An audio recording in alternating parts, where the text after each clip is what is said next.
Up, so in about 3, 2, 1, go. All right, so as you saw, there's two characters in Bloodlines, John Morris and Eric Lecard. John Morris is best described as the power burly character. As you can see, he's actually a bear in a man costume. And Lecard is much more speedy, agile, takes more damage, but can move a little bit faster, has some neat movement options to play with. So the big difference in Bloodlines compared to other classic Castlevanias is that we have a unique third upgrade to the whip and or spear if you were using Lecard. We'll see if we get it out of this book in the wall here. We did not. This is just a 50-50 drop. You can't manipulate it in any way. Instead of the fully upgraded whip, I now have 20 extra sub-weapon ammo, which in a marathon situation, we can deal. Once I get the fully upgraded whip, which you'll see, the only other way to collect it is with this second level whip. I have to break 30 candles that do not contain sub-weapons. On the 30th candle, another upgrade token will drop down, and I'll basically get a giant fancy blue plasma whip. So you'll be seeing that here a little bit later in stage 1. Right now we have our first sub-boss. I hope you enjoy bosses and sub-bosses. This game has 22 of them combined over 6 stages. Unblockable setup? Nope, not quite. Good effort, Service.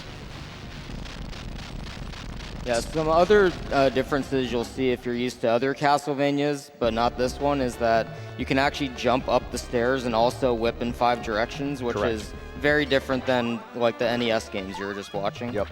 So the main speed tech in Bloodlines is, again, this extra fully powered upgrade I'm going to be getting in the near future. It comes not only with a higher damaging whip, it also comes with a specialized sub-weapon that uses a lot more sub-weapon ammo, but is very powerful. The caveat to this special third upgrade is that once you get hit once, both these upgrades are gone, and here it is. So you're going to get to see this now. So if I take any damage now, I will lose this blue whip and the special sub-weapon that goes with it. You're going to see another mechanic here. We have a whip swing attachment. This is actually the fastest movement that John Morris has. However, you can only do it when you have a ceiling available. And yeah, that was fancy. It was unnecessary, but we'll take it. You can actually get your fastest movement by extending that whip as far as possible. Hey, 1-up. That might be useful in a marathon. Let's hope we don't need it. Hi, Bone Dragon. Bye, Bone Dragon. That's the super sub weapon I was talking about. It's very powerful. It hits as hard as the plasma whip, but it tracks. And it tracks to anything and everything that has a hitbox, including things that aren't actually hitboxes. So think SGDQ crossbow, and you'll know exactly what I'm talking about. This is our first boss, Armor Battler. He's one of the most random bosses in the game, but when you can outrange him, nice charge. I don't think I've ever seen that attack. Yeah. That's the one of the rare like once. Wow. there's your marathon luck, live and in living color. That's real nice. Now, in a normal situation, that would actually basically force a reset. I can't really take any outside damage that I don't want with this run. For a marathon, obviously, we have a lot of backup strats to deal with not having the fully upgraded whip and sub-weapons. So. It takes, what, 30 candles to refill the upgrade? Correct. So now, this is number 1, 29 more candles that don't have sub-weapons from now. I will get the whip back. It's really nice of him in this game to label the sub-weapon candles. Yeah, if you'll notice, the candles that contain sub-weapons are big single candles, whereas everything else is a double candle. And I won't actually be able to keep count as I'm going through. I can if I'm using my fully optimized route, but this is more just I'll have a feel for when I'm going to get the fully upgraded weapon back. For those of you who are excited for Circle of the Moon to come up, I hope you enjoy this song. You're going to be hearing it a lot. It's a sinking old sanctuary. Yeah, it takes up like half the castle pretty much. Yes, it does. So this is our first auto-scroller going on. The auto-scroller distribution in this Castlevania is interesting. There's a ton of them in stage 2 and 3, and then we're done. So this is actually a pretty good time to fit in a donation or two if you want. We're just going to slowly climb and outrun the water here. Yeah, Neon Alpha with a $200 donation who said, "Let's go, Morris." Thanks, Neon. Also, Obi Stephs donated $5, said, "One last donation for my favorite Castlevania game, Bloodlines. The Genesis always rocks with iron blue intention." Good choice. Also, Tails Fox 88, not related to Castlevania, but they donated $1,000. Wow. Thank you so much. Looking forward to Dragon Warrior 3 with the comment, "Command, command, command, SGDQ attacks. Excellent move." All right. Thou hast done well in supporting Doctors Without Borders. Now we have a mini boss rush. Water Mage here has an interesting mechanic. He will always teleport to where you aren't facing, so unfortunately for him, Castlevania hitboxes work on the backside. So He tried. rest in peace, Water Mage. he Hey, shouldn't that's have. useful. Watch the right side of your screen. There's going to be a sub-boss. He's gone. That's actually a glitch. It makes him despawn and causes Big Brother here to appear on screen. He's kind of going to appear on screen. Just kidding, I lied.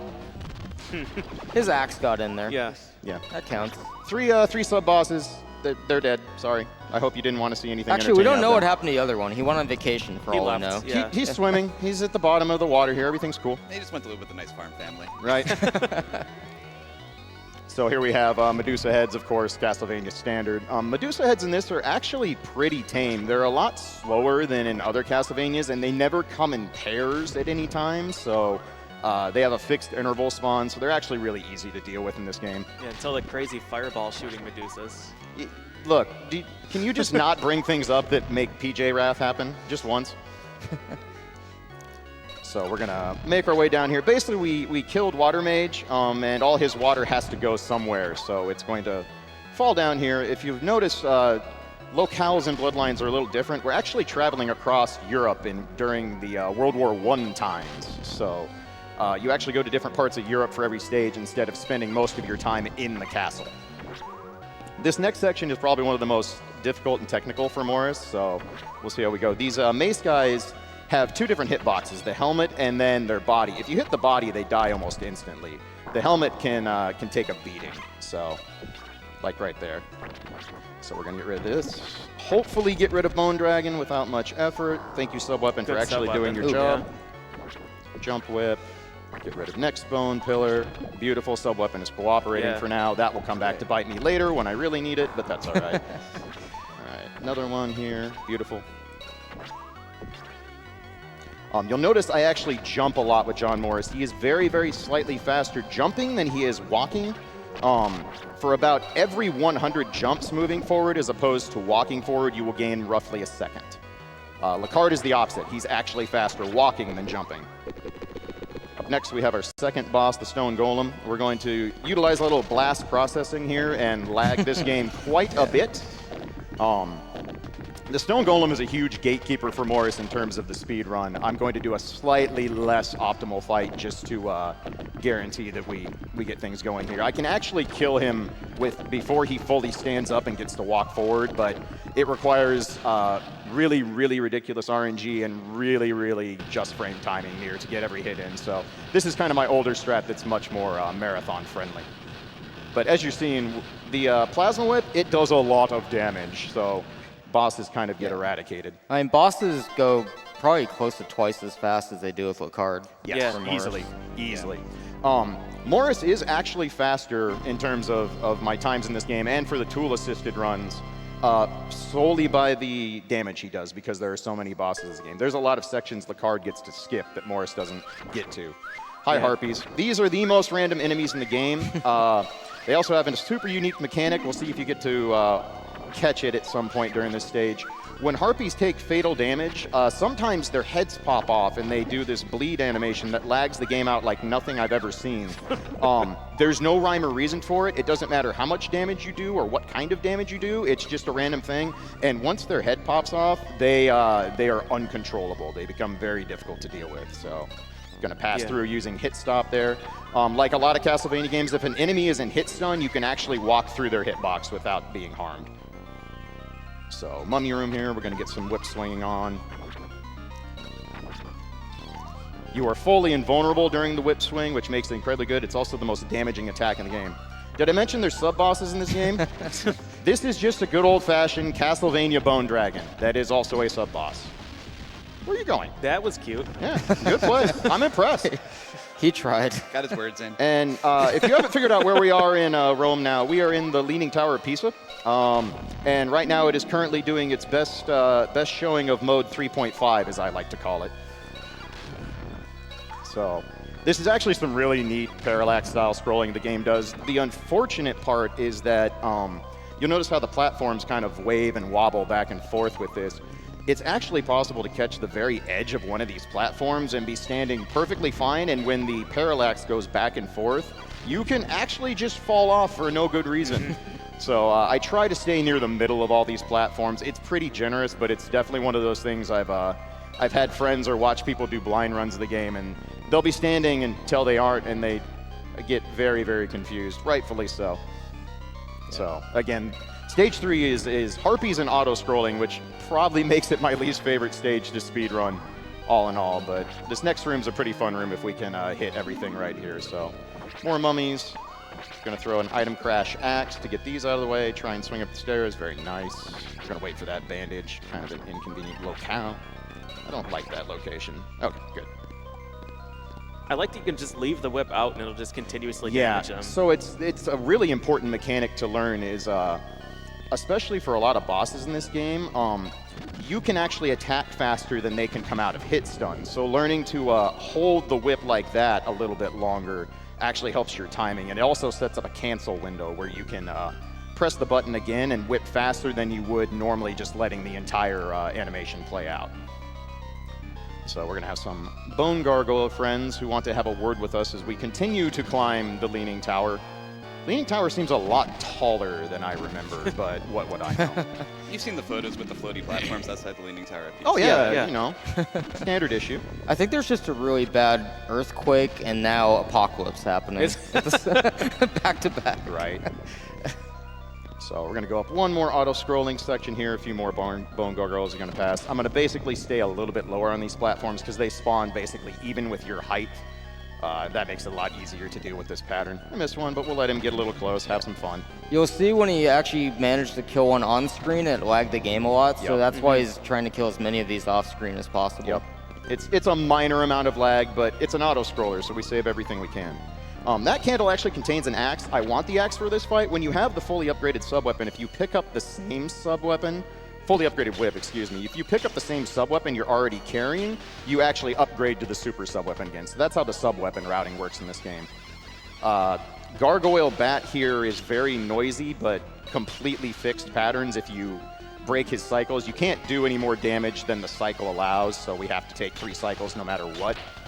And that's basically a perfect fight. Nice. Yeah. Very nice.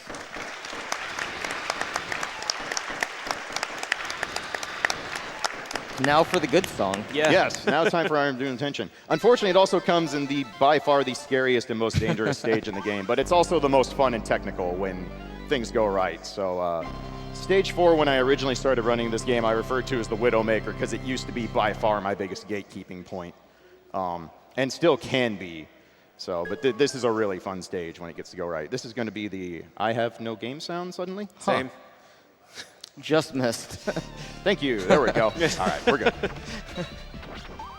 So I'm actually going to lose the whip on purpose in this stage to set up a damage boost. It's one of the only times that damage boosting in this game is preferable to your usual keeping the whip. As you see, you basically have to fight everything in your way because losing the whip costs you way too much damage on bosses and sub-bosses. That's fine. And so that damage boost is basically going to let me utilize, or that damage boost will set up a later damage boost and then allow me to get the whip and sub-weapon back for a critical section later on. So here's kind of a little dangerous room. We'll see what the skeleton has to say about us getting up on his stairs. Yeah, that's par for the course. All right. So up next, we have a zip. It's one of the only zips that works in this game from a practical standpoint. Nice. Thank you. This climb is one of Morris's more technical sections, so forgive me if I'm a little quiet, but this is where being able to jump off and on of stairs is super valuable.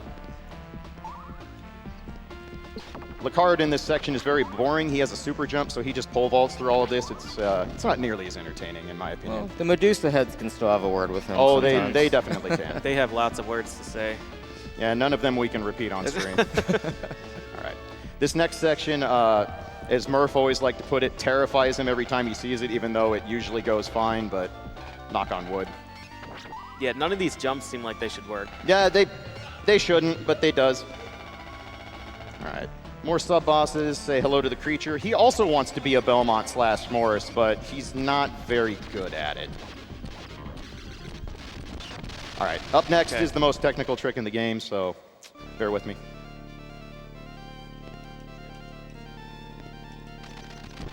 part 1. Part 2. Come on, buddy. Help me out. Thank you. And we're through. And we're Beautiful. good. The blade skip, actually, if one of you would like to explain blade skip, since this is the nightmare so room. the blades actually don't have a full hitbox around the entire thing, as you saw. They actually just have 8 points around that's like in the center of the blade, and then at each corner of the blade part. So And each one's like a pixel. Yeah, it's big. four equally it's a little spaced pixel. pixels. Yeah. So you're able to jump in between those pixels, and as long as you know where those hitboxes are, you can stay in between them the entire time. All right, so we're through the scariest section of the game. Gear Steamer here has one of the highest health pools in the game, so he's going to take a while for us to whittle down. He does have patterns that I can completely keep in check as long as I don't miss any hits.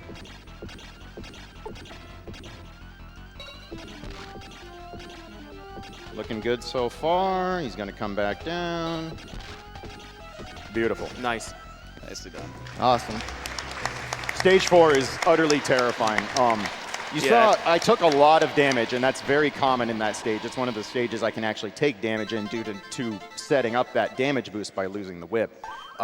Lacard takes about 2 bars more damage on average than Morris does, so I would have died guaranteed in that stage. So that's kind of the nice part about Morris. He takes hits like a champ. Just gonna move on to stage 5. This is a game sound again. There we go. This is one of my most favorite and also most hated. This run has really the only major mistake in my current PB, and it haunts me quite a bit, but we'll get to that. This pollen that's hitting me does no damage. You'll see I don't lose the whip. It just reverses left and right on my controller, and it does at a fixed interval, so I just switch back from left to right when it runs out, and we're good to go. This is a fun little skip with a whip attachment here. Got to jump really quick so this orb doesn't hit us. And then one of my favorite enemies, the Vine Monkeys. They're actually super annoying as a casual playthrough. They take way too much damage for what they are, but Super Sub-Weapon makes short work of them. Yeah, your sub-weapon's been doing good work this round. Don't taunt it, PJ. He's don't taunt fine. it. What a good friend. The chandeliers are environmental hazard, obviously. Environmental hazards one-shot enemies, so we're gonna set up some axe armors here to fall for some good old-fashioned fighting game traps. So back up, sir. Thank you very much. That's a constant throughout all of Bloodlines. Environmental hazards will do damage to you. They will one-shot enemies, with the exception of the giant blades that I skipped. But the little friend that damage boosts me is too short to get hit by it anyway, so he's good to go. We have a big old sword knight here. We're not really interested in talking to him, so we'll move on. The enemies in this stage have a ton of health. Yes, they do. This is a fun little skip here. Bye. Again, just utilizing being able to walk through an enemy while they're in hit stun. And then this room is another Indiana Jones spectacle here. Don't you do it. All right, we're good. Real nice loft on that. Yeah, throw. no, he went for it. I'm impressed. These dudes have cannons for arms. All right, beautiful. This room, not quite an auto-scroller, but we do have to climb this spiral staircase. This room is where my PB that should have made this so I never had to run Morris again has a glaring error, and that's that I end up falling down these stairs, losing about 5 seconds in a section that I never really make mistakes in, but, you know, anyone who has a PB will tell you there's something that they can be very upset about with it, and this one's mine. Right there, I would have fallen. This mini-boss is actually the same mini-boss that we despawned earlier in Stage 2. He has an interesting little caveat. That giant punch he did there, if you kill him while he's in that attack animation, the entire room becomes an unblockable hitbox. It's a very strange glitch. And I've actually lost runs to that until I read further into the tool-assisted run and found out how that works. So you just want to make sure you don't defeat him while he's in hitbox animation. Wheelie Robot there is a really cool enemy. Sorry you didn't get to see him very long. And now we come to the optical illusion boss. Do you see 2 faces or a pillar? The answer is going to be both. So this boss actually takes static damage. Doesn't matter what you hit it with. It can be the strongest attack or the weakest attack. You're going to do 2 bars no matter what. Ideally, we want 4 hits on every cycle here. Good. So we're set to go from here. This is definitely a boss that if you don't know what's going on, gets really weird. If you don't know how to spawn the orb shots there, you get to play Gradius while trying to fight that boss, and Morris does not have options on him. All right. Up next, we're going to come to the Princess of Moss. Spoilers, Moss is a mistranslation, and I'll let you all see why here in a minute. But Mostula is such a good boss in Zelda. Yeah. It is. You're not wrong. You're not wrong. All right, so first off, she really is a princess, but we're going to go ahead and hit her with sub-weapon anyway. And if we do this right, this will go very quickly. Thank you, Morris, but your princess is Mothra. Correct. We missed one. That's fine. Land on that platform. That'll save some time. Perfect. I wonder if it's even possible to see those pollen shots when you're playing with RF as a kid. No, it's not. Because I tested earlier on RF when I was doing controller surgery with Omni, and no, you can't see it at all. So that's going to bring us to our final stage, and you might be thinking, this has been really this is quick. way ahead of estimate, right? Yeah, the final stage is a third of the game. Metal Easily. Slug Syndrome. Yep. The final stage, sound? Question mark. PJ, could you stop this, please? Nope, I can't. All right, well, that's fine. There we go. All right. Yeah. I am going to take another intentional hit here. This isn't so much for a damage boost as it is safety purposes. You might have noticed the Plasma Whip has kind of slow startup on it, and that's actually a hindrance in here. But welcome to Dracula's House of Gimmicks. No, your stream's not broke. Everything's fine here. Perfectly normal, average room in Dracula's castle. Yep. Yeah. I mean, most Konami games on the Genesis have like giant tech demo stages at some point in them, and this is the one for this game. Yes, absolutely. This is definitely something I've seen people blame on emulation in the past. And it's like, oh, I have to get a real cart for this not to be messed up. Yep. That room is really scary until you kind of know what to do. Speaking of gimmicks, hi, I'm on the ceiling. Left and right are not reversed here. Up and down are, however, so I have to actually hold down to jump off and on the stairs. This section is terrifying in looks, not so much in practice. And our good buddy Armor Battler, who we saw in the first stage, and he did his fancy charge to give us a hit early on. He's going to be back, and he brought all his brothers, but unfortunately their armor's already kind of rusted, so they thankfully only take one hit now. You kind of hear him. He's creeping. Hi, buddy. And now everything's fine. Oh, God, why? It's okay. We're good. We're good. This hallway's probably over. Please, no. Okay, everything's good here. Stop! All right, everything's fine. This hallway will end one day. Maybe, possibly. The mirror is this game's version of the rosary from other Castlevania games. And there's our powered up whip and sub-weapon. Sub-weapon is a bro, but unfortunately we're gonna need good friend Axe for Death. Say hi to Death. Death's a nerd and wants to play cards. So say hi to Death and all of his friends. Correct. Yeah. Pick a card, any card. We're gonna go fight Gear Steamer again. So we're actually gonna refight the bosses from stages 2, 3, and 4. Thankfully, Konami had a slight bit of mercy. They all have half health now, so they're going to die very quickly.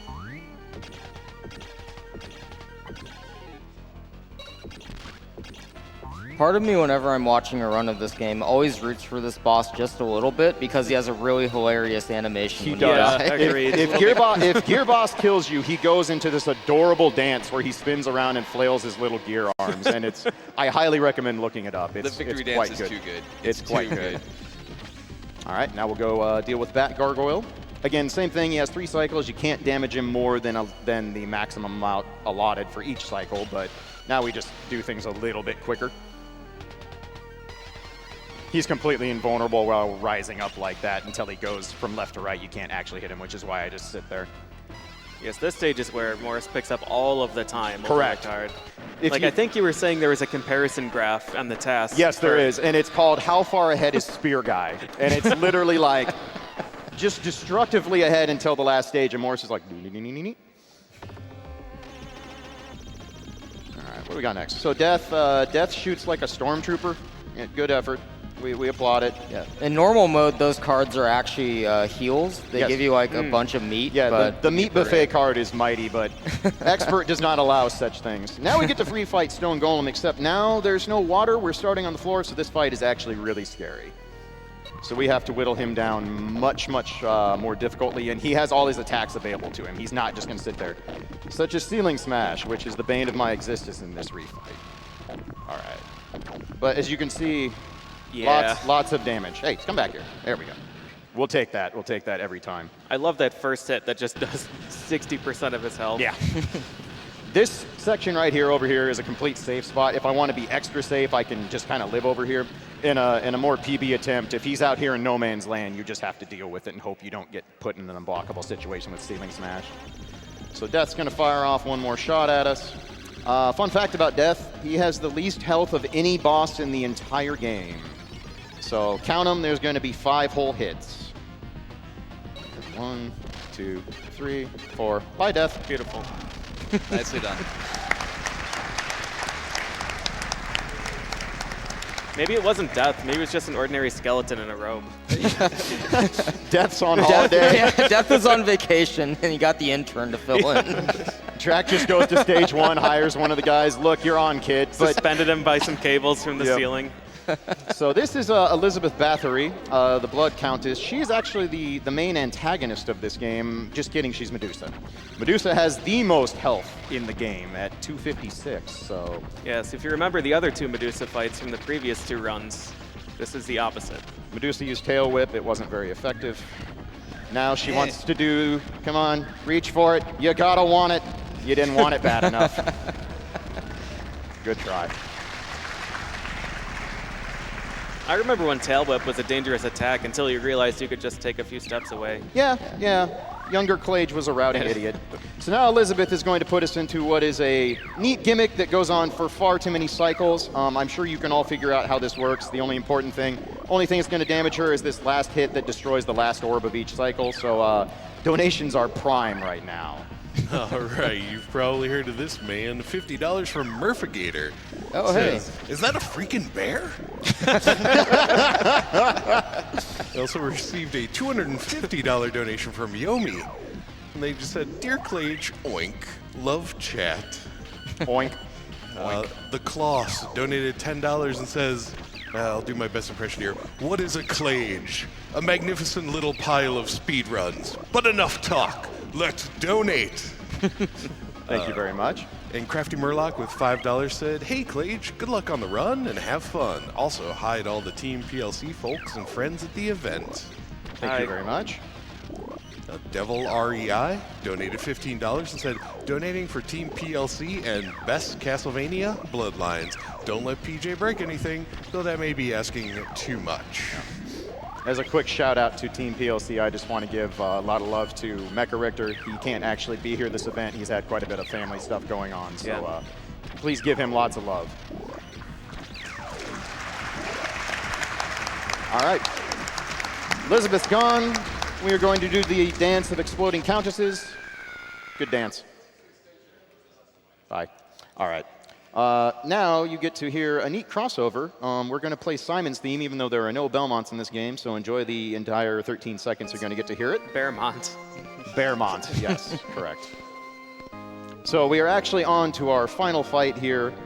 Dracula's going to have 3 forms. This is unheard of, I'm sure, in Castlevania history, but the first form might involve him teleporting and throwing projectiles at you. Real quick, a $1,500 donation. Wow. Thank you. That came in from Sonal, who said, Hello, GDQ. I love watching my favorite games getting wrecked. I wish all the runners good RNG, and let us not forget to kill the animals and save the frames. Thank you very much. So the nice part about this teleport-style Dracula fight, this is scripted. There is no randomness to where he goes, and the hitbox on the whip and spear is so good that if you just do the same jump timing, you'll destroy anything he throws. This is another section where Morris gains a ton of time because obviously waiting for these teleport cycles is very slow. Phase 2 is what I like to call Diet Shaft. It's a wizard. He's not near as buff as Shaft, so, you know, nice getaway. Where are we going? This is actually Death's other intern. Yeah. And you can't kill him any faster than that. Those projectiles have to leave the screen, so that's good. And now we get the final form. someone really liked Zombor from Chrono Trigger, even though that game hadn't quite been released yet. So enjoy him in Bloodlines. It's also the same final boss form as Portrait of Ruin. Yes. As Portrait of Ruin is basically the plot and spiritual sequel to this. That hit was annoying, but we'll be fine. Okay. Uh-oh. We're fine for now. All right, we're gonna have to be a little careful on final form here because I held right when I should not have been holding right. Thank you for cooperating, and we're Wow. good. Nice. Clutch. We had to add some suspense, right? Yeah. And that is Castlevania Bloodlines.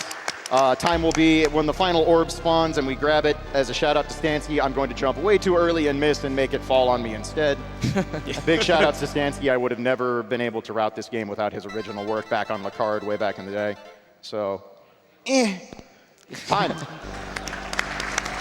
An even 30-30. Wow. Yeah, that's a really good time for this. Yeah. Anything in the 30-minute bracket is absolutely incredible for a marathon run of this game. And so. especially without getting the early whip drop Yeah. in stage 1. Yeah, that's basically 10 seconds immediately off the card. So that's Castlevania Bloodlines. Thank you so much, everybody. Thank you so much for the donations. It's always an honor to do these events. And hope you enjoyed. Enjoy Circle of the Moon next. And that's all I got for you. First time in a marathon for it, I think. Yeah, Yeah, definitely. Going to be a good time. So.